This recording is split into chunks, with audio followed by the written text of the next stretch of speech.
Pojďme si představit, jakým způsobem se nafukuje nová karimatka Lito. Jako obvykle je v přepravním obalu, ale ten kromě vchodu má ještě z druhé strany i nafukovací vak.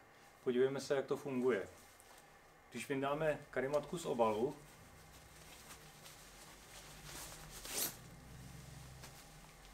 tak ten obal je průchozí. Když tedy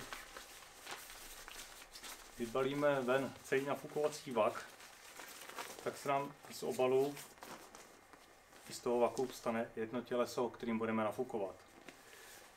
Ze spodní strany máme krásný návod, jakým způsobem nafukovat tu karimatku. Takže teď si karimatku rozbalíme a nafoukneme. Nafukovací vak připojíme k ventilu.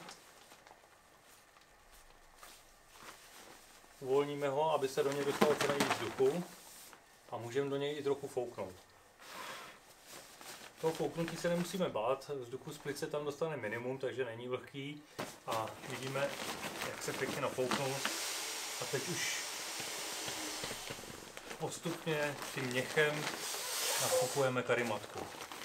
A ten postup opakujeme tak dlouho, dokud karimatka není nafouknutá.